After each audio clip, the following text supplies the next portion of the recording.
Howdy everybody, Hellcrex here, and welcome to Thoughts in a Dystopian World, Episode 2.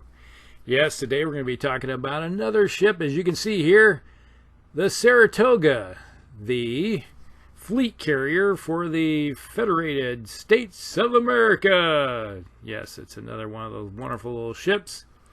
It's very handy in the game because you're able to use it to do small air squadron attacks with it. And it does have some guns to go with it, as more of an afterthought, really. But, you know, it does have some firepower if something decides to get close enough to it.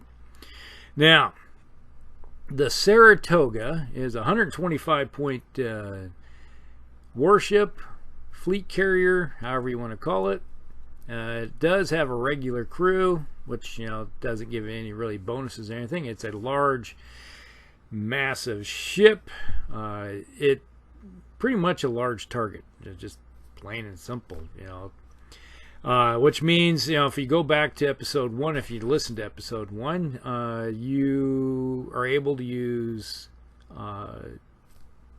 small little attachment ships, you know, the Springfields, you know, little escorts, throw a couple of them with this thing.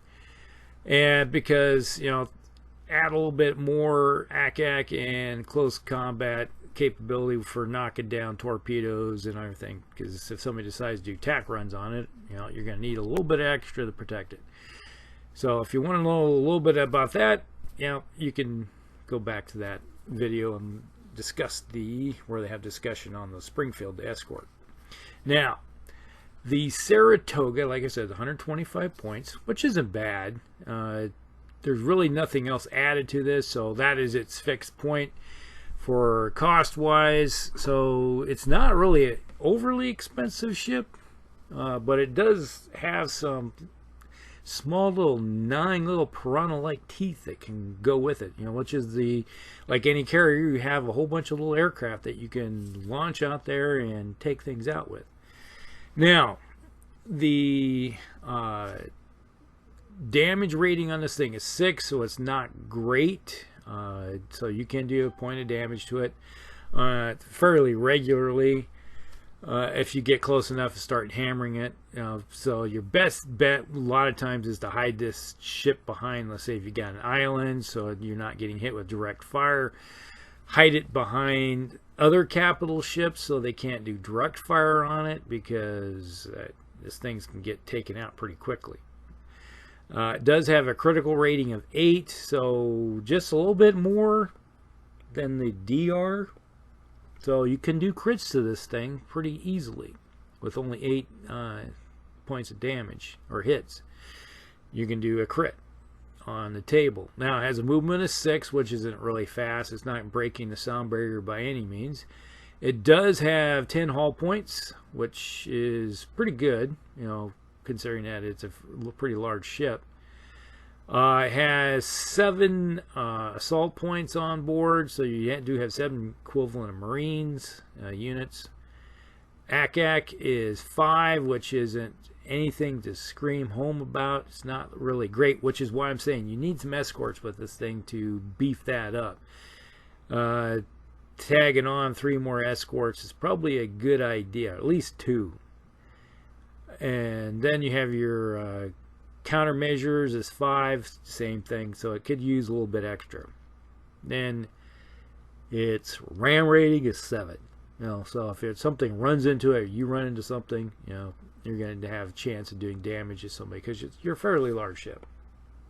Now, weapons, you do have a broadside and some fore and aft volley guns on this thing. You know, just like your miniguns everywhere. The range is out to 16 inches, which isn't great, so only 2 range bands. But if something does show up into the broadside of this thing, you know, you're going to do some damage to it. If you haven't taken any damage before, you know, you can dish out, you know, throwing 10 dice, you're going to do something to somebody. And then the fore and aft volley guns, this is where this thing kind of hurts, because you only have a 90-degree fore arc and a 90-degree aft arc with those things. So you do not have any overlapping with your fore and aft volley guns with that broadside. So there's nothing to help you with that. So if someone comes in from your broadside, fore and aft guns are not going to help you at all to help take them out. Now, if they get somebody into your fore arc, yeah, you're going to do a little bit of damage to them. All right. Now, the carrier has can have 9 wings on board, and this now says you can have 2 wings of 4. Before, you can set it up for a wing of 4 and a wing of 5 when you launch them off the flat top there. So they're kind of changing things a little bit with this version, which is 2.5. This is the final copy of all the rules. This is pretty much, I think, was put out by whatever the new company is. Then you have fuel reserves, which is kind of a problem. Now, this tags in with your critical rating, the CR of 8. So if somebody hits you with 8 points of damage, 8 damage, you're going to take a critical hit. And with a critical hit on board on a 5, you roll a d6 because of fuel reserve. On a 5 or 6, you get a raging fire on board. And that critical hit could also be a raging fire because you can end up with multiple raging fires, which could be a problem. So that is one thing you need to look at protecting this thing, because this thing can get lit up into a nice Roman candle pretty quickly. And I've seen that happen multiple times in the game, so I'd say keep it out of line of sight. Alright, so we've already talked about the weapon arcs already. Now, what the whole purpose of this thing is, it has a delivery system. This whole thing is, it carries around the small air squadrons, SASs. You have 9 of them on board, so one of them could be a spotter plane that you can throw out to roam around as a spotter and help out with long-range gunnery aspect of it. But now you have your smaller wings, which are attached. Let's see if we can bring those up. The support aircraft squadron rules. All right, so the SASs or SAWs. You have fighter planes, torpedo bombers, and dive bombers on board this thing. Now, you have the ability to launch off 4. You can send out a squadron of 4 fighters, and 4 or 2 sets of fighters. So if you want to do if you see a lot of heavy bombers or something of that nature, or airships or something that's floating around out there, and you want to do cap for your ships, so they could go out there and protect them, take fighters. If you want to go into the anti-shipping rule, you can take torpedo bombers or dive bombers. Now, if you decide to take fighter planes, if you launch off a 4 squadron size out there, you're going to end up with a movement of 16, so they're pretty fast, so they can cover 2 range bands pretty quickly. All these aircraft, the fighters and the torpedo bombers, will have a range 4, so they're basically, their zone of control is going to be like 4 inches around that, so they can attack anything that's within 4 hexes or 4 inches of them. The attack dice for the fighters is 0, so they can't do anything to shipping or any type of vehicles or anything of that nature that might be on the ground or on the water. But fighters, like I said, are good for attacking aircraft of any type, anything that's flying in the air. And with this aircraft, they have the combined attack rule. So if you have 4 of them in the squadron, they'll have 8 attack dice when they hit something. So they can have a good chance of hitting, say, a heavy bomber or something of that nature. That, just say you got some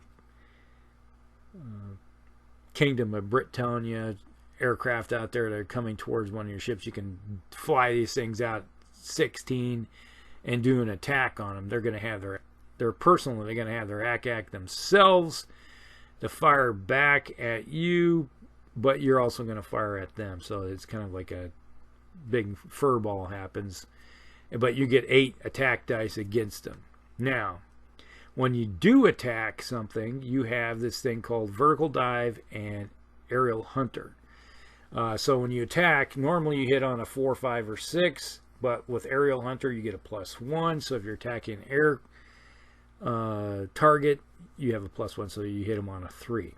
And then you have roll any 6s, you get to roll again. And let's see, what is it? Vertical dive helps you also. Now you have this thing DR, which is your damage rating. So these little aircraft have a damage rating too. Each one of the little tokens has a damage rating of 2 normally. But if they do a vertical dive, so if they're attacking a aerial aircraft or something in a dogfight, now with the FSA aircraft, they have a DR of 3. So they got to do 3 points of damage to take out 1 token. And if they do take a token, they 1 hit point will take out the token, and it's gone. So if they do 3 points of damage to your squadrons with their ack, you're going to lose 1, and then you have your other one, your dice are going to be attacking too. So you may do some damage to that also. Now, if they only do 2 points of damage, your aircraft are fine. You didn't do enough to just do 1 hit point to you, and you're not going to lose an aircraft. Now, the torpedo bombers, this is where they start to shine a little bit. Torpedo bombers are good for taking out surface craft or submarines for that matter. They have a 12 movement, so they're not as fast as the fighters, because obviously they're geared towards carrying a big payload or something of that nature. So they're lumbering along at 12. So they can roughly get into move 1.5 range bands a turn. But when they do attack something, if they get within 4, they drop their payload. Basically, they go.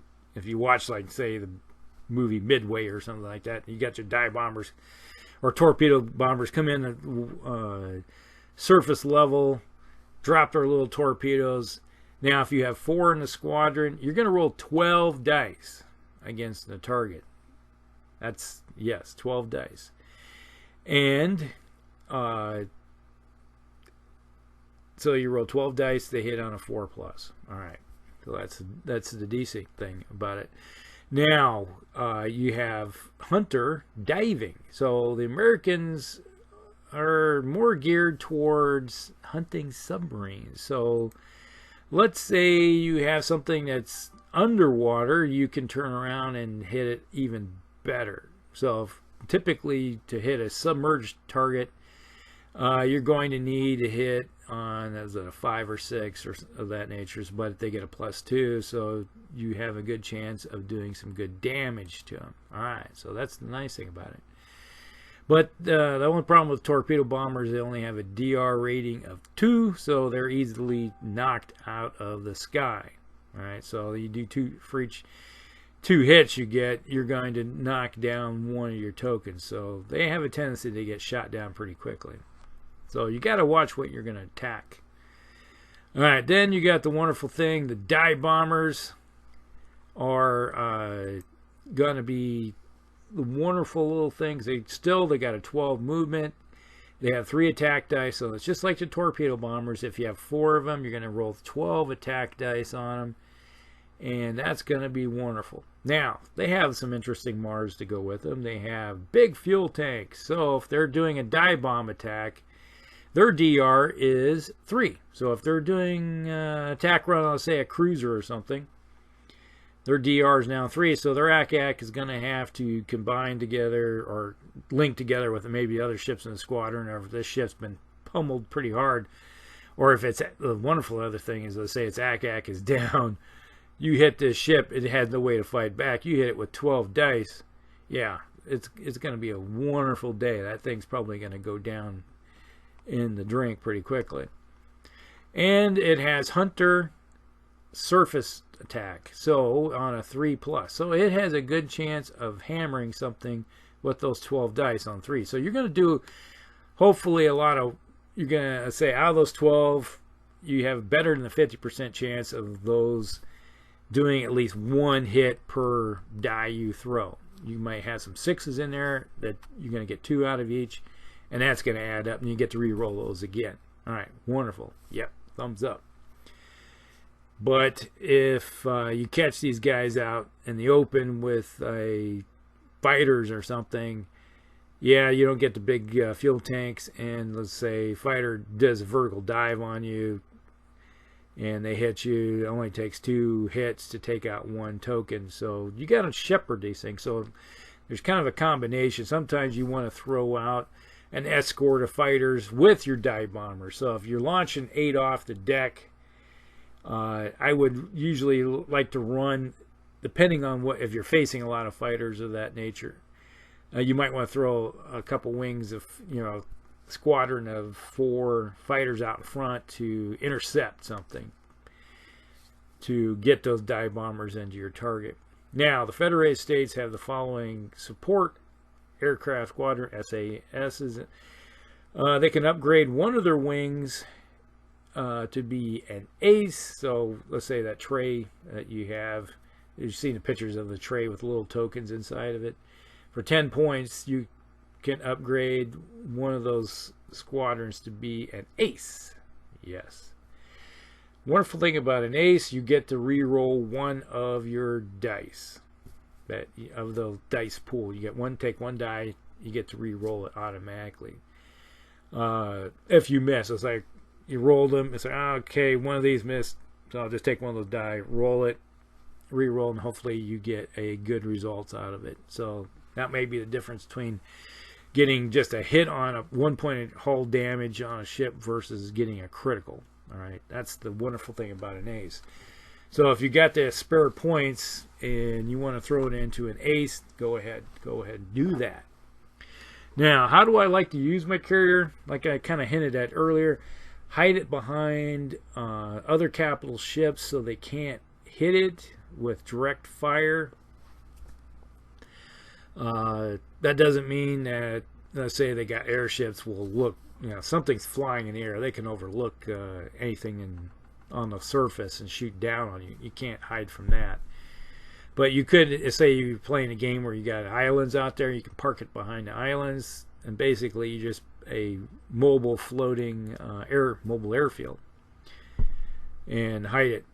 Now, picking your target, that's the important thing. You got to know when the time comes to, you launch your aircraft, kind of moseying them around a little bit to find out where you want to find your targets, because earlier in the first turn or two, you're not going to have any targets. So I like to use them as like launch my aircraft and use them as initiative sinks kind of thing, where I'm going to move. If I have nothing to shoot at the moment, I might move them just to give the enemy an opportunity on the opposing side to move a squadron forward that isn't yet in range to shoot, and then that gives you your chance of one of your squadrons of ships to move and then have something to shoot at. So you got to, it's kind of situational. Other times it may be that your aircraft are one of the last things you're ever going to move, because you're going to assess the situation, look at it, it's like, okay, I see that squadron of cruisers have been hammered by my cruisers, a couple battleships or something, or maybe my dreadnought, and one of them's lost their ACAC. One took a hit, so their air defenses are down. So that is a prime target to be hit by torpedo bombers or dive bombers. So you move them in, get them within 4, and then hammer them. Launch everything you got into it, and then take it out. But you have to kind of jockey around to find that opportune time, because you don't want to send your squadrons in against fresh targets. Something that hasn't even been hit yet. Their shields may be still up. Their Air defenses are still up. They still got all their ACAC, because the one thing about the game is when you take damage, that also when a ship, let's say, takes 2 hull damage, that also decreases its ACAC by 2.